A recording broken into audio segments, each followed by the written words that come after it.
जना करौड़े बगिया में फड़ गेले अनार हो। जना करौड़े बगिया में फड़ गेले अनार हो। कौन डालने वाले कौन फल तोड़ने वाले, कौन डालने वाले कौन फल तोड़ने वाले।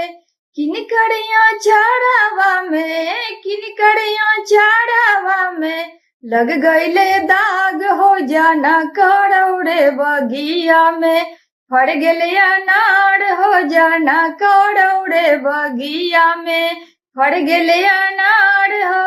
राम डालने वाले लक्ष्मण तोड़ने वाले, राम डालने वाले लक्ष्मण तोड़ने वाले।